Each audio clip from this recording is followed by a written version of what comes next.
distracting an invading Israeli soldier was a barbaric action. Shame on him! Shame on him! Shame on him! It seems President Obama and his administration consider the abduction of an invading soldier from an occupying army to be barbaric. But the massacre of more than 1,600 Palestinians in their neighborhoods, in their homes, in their schools, in their hospitals, in their playgrounds, on their beaches is not barbaric. It is barbaric! We need to tell Mr. Obama what barbaric is. Barbaric is the Israeli destruction of more than 70 families in Gaza. More than 70 Palestinian families have been lost.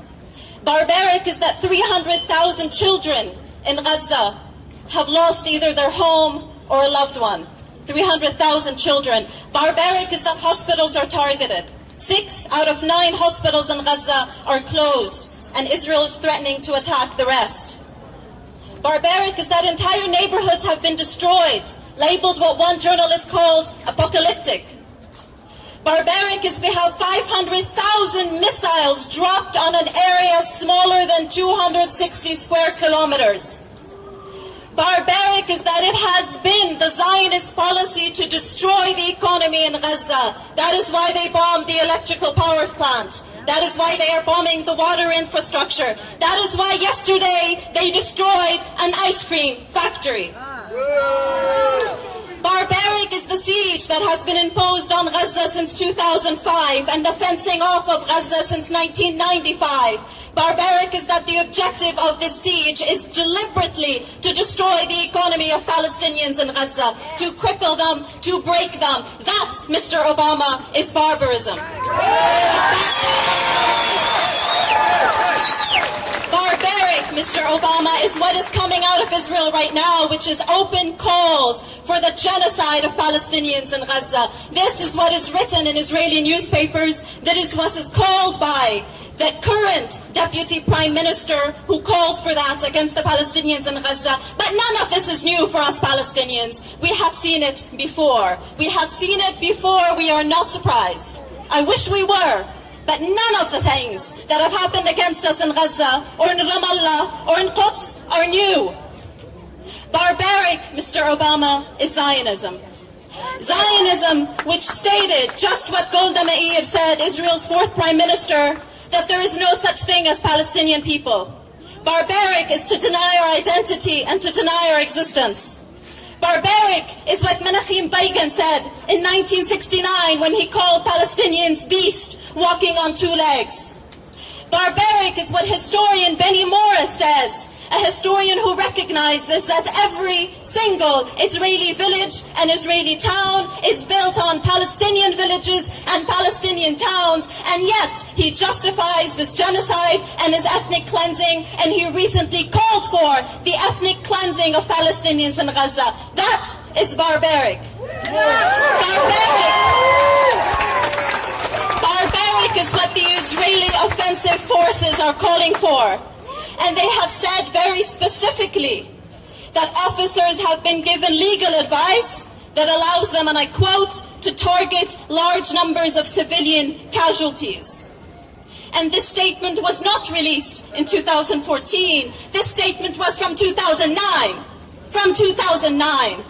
Barbaric is what Netanyahu says when he says, we must hit them. Not just one blow, but blows that are so painful that the price will be too heavy to bear. And he said that in 2012.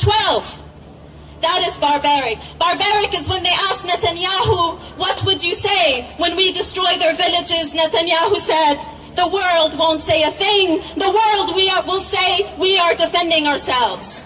War crimes! War crimes! War crimes! President Obama has said, and I quote, innocent civilians are caught in the crossfire here to weigh on our conscience. We have to do more. Well, I appeal to you, Mr. Obama, don't do more. Please, Mr. Obama, don't do more, because when he does more, he gives more weapons, and he gives millions of our money to the Israeli war machine. No, Mr. Obama, if this is how the death of our families weighs on your conscience, then please, don't do more. We need to recognize that the crimes against the Palestinians in Gaza over the past 27 days are not new. The crimes against the Palestinians in Gaza since the siege on Gaza in 2005 are not new. They began in 1948. We need to recognize what barbaric is. Barbaric is racism. Barbaric is defining Palestinians as a demographic threat. And therefore considering that Palestinian existence is a threat to Israeli survival. Our existence is a threat to their survival, which means that the mere fact that we exist is justification for them to kill us. That is barbaric, that is racism, and that is Zionism, and that is what we must end. We are here together to say we demand an arms embargo on the state of Israel. We demand an arms embargo on the state of Israel. We are here to say we demand the International Criminal Court and the International Court of Justice take the Israeli war criminals to justice for the crime of genocide.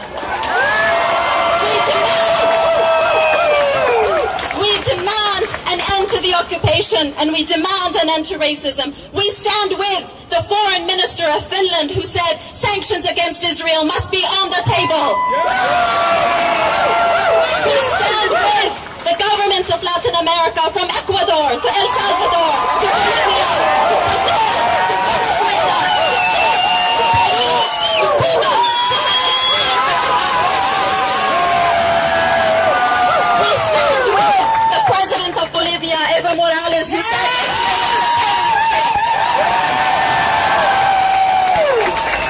and I have to say this. We not only stand with Palestinian families, with their women and their children, but we have to stand with Palestinian resistance. If we say that an occupied population has the right to defend itself, which is what an occupied population has the right to do, then we stand with the Palestinian resistance. We stand with the Palestinian resistance. And if we are opposed to racism against Palestinians, then we need to be opposed to racism against anyone, anywhere. Which is, Mr. Obama, we are opposed to your drone warfare. We are opposed to your drone warfare. Mr. Obama, we are opposed to your immigrant policy that separates families in the United States. We are opposed to discrimination against African Americans and Latino Americans and all other people of color. We say this as Palestinians. We say this as human rights activists. An end to the privatization of prisons in this country. An end to the drone warfare. An end to everything that is barbaric. That is what we say. And we make a pledge right here today in the name of the Palestinians, who are the most resilient people I have ever known, who are standing and have been standing since 1948. We pledge to them that when the bombs end, and they will end, we will remember our anger today. We will remember our tears today. And we will not be broken. So long as Palestinians are surviving, and they are surviving, so long as they are resilient, and by God, we are resilient, we will not be broken, and we will organize. That means each of you here is to make a pledge to stand and to be organized in support of the boycott, divestment, and sanctions movement. Make it your personal pledge to be organized in Dallas, in Houston, in Austin, wherever you come from in Texas, to support